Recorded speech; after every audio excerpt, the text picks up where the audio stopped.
Proverbs 30, the sayings of Uguar.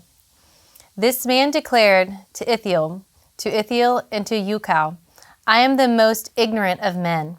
I do not have a man's understanding. I have not learned wisdom, nor have I knowledge of the Holy One. Who has gone up to heaven and come down? Who has gathered up the wind in the hollow of his hands? Who has wrapped up the waters in his cloak? Who has established all the ends of the earth? What is his name and the name of his son?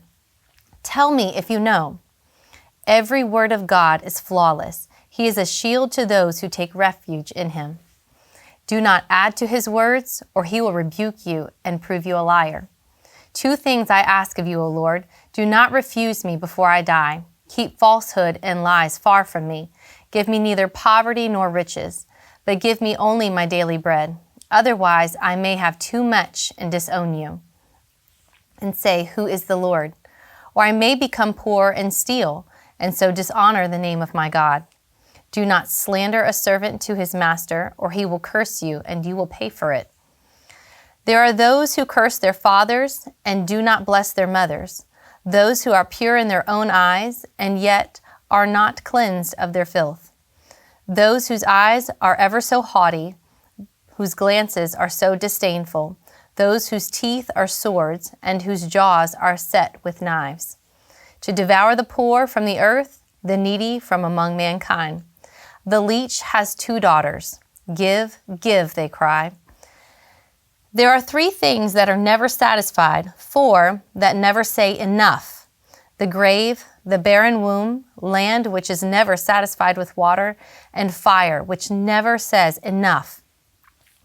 The eye that mocks a father, that scorns obedience to a mother, will be pecked out by the ravens of the valley, will be eaten by the vultures.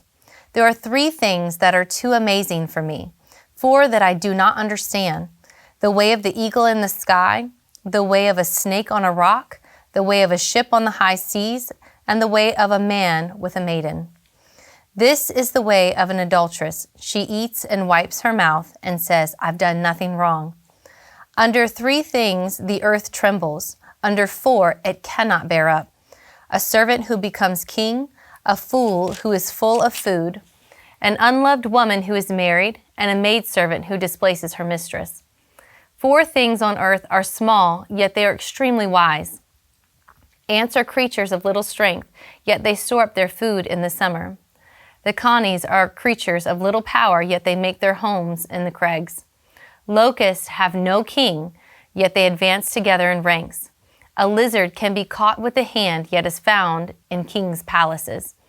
There are 3 things that are stately in their stride, 4 that move with stately bearing: a lion mighty among beasts who retreats before nothing, a strutting rooster, a he-goat, and a king with his army around him. If you have played the fool and exalted yourself, or if you have planned evil, clap your hand over your mouth. For as churning the milk produces butter, and as twisting the nose produces blood, so stirring up anger produces strife. These verses in Proverbs 30 tap into the mystery of God as well as the majesty of God. And here the writer is completely confounded by all of the world around him. And he's writing the things that he observes. And he finally says, God, I just don't get it. I just don't understand. I cannot figure out how you work. I cannot reason it. But you see, God is infinite, and we are not. There are no limits to his existence. There's no limit to what he can do. So there are certain aspects of God's character that we just simply will never be able to fully comprehend or to understand. If you look at Isaiah 55, 8-9, it says, For my thoughts are not your thoughts, neither are your ways my ways, declares the Lord. For the heavens are higher than the earth, so are my ways higher than your ways, and my thoughts higher than your thoughts. There are things that about God that will simply always remain a mystery to us.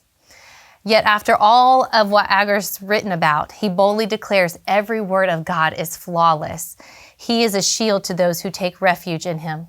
God's ways may not always make sense to us, but we can rest securely in his complete sovereignty over all of creation, including you and me.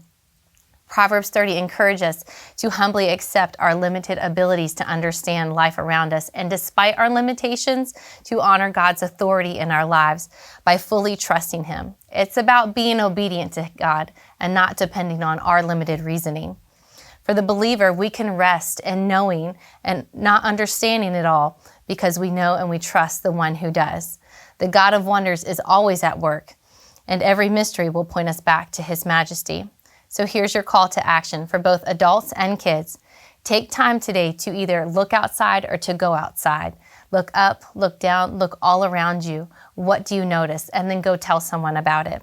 Remember, the one who thought of and made creation, such incredible intentionality and detail, also thought of and made you with incredible intentionality and attention to detail. Never forget that.